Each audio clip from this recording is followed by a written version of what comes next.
Assalamualaikum dan salam sejahtera. Saya Hafiz Zadni selaku wartawan TV PSSS SAN Perlis. Kini berada di Karnival Bulan Bahasa pada tahun 2025. Bertempat di gelanggang berbumbung SMK Siasan.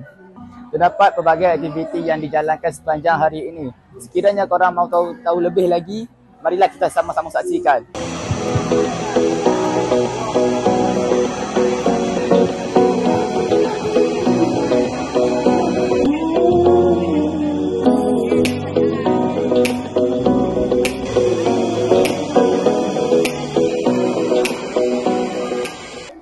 Okay, sekarang saya bersama Cikgu Lin. Apakah kelebihan yang ada kalau kita mengajukan karnival seperti ini?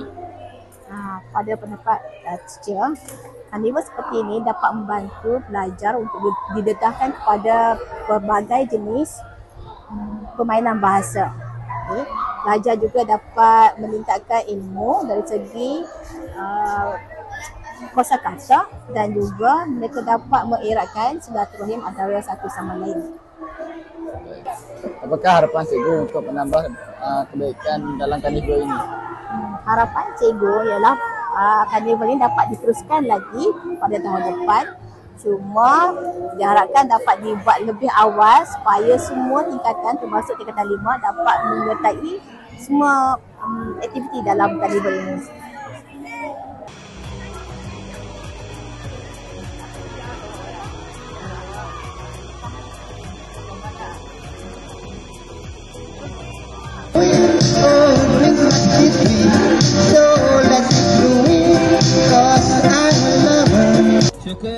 Syukur kehadrat ilahi kerana dengan izin dan limpahnya Kejohanan Merentas Desa SMK Siasan Sekolah Sukan Negeri Perlis telah berjaya dilangsungkan para guru barisan guru setia, para peserta yang hebat lagi bersemangat.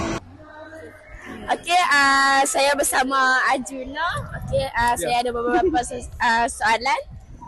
Soalan yang pertama, apakah perasaan kamu menyertai pelbagai aktiviti yang ada pada hari ini? Oh, perasaan. Okey, perasaan saya amat happy dan seronok sebab banyak aktiviti yang dilakukan. So macam shot shooter and dadu sangat best lah. Adakah karnival ini memberi manfaat kepada kamu? Manfaat banyak manfaat. Saya dapat mencuba menjadi seorang juruacara MC kan. Terima kasih kerana bersama kami. Teruskan menonton di YouTube TV PSL SSN Perlis untuk liputan seterusnya. Bye. Assalamualaikum.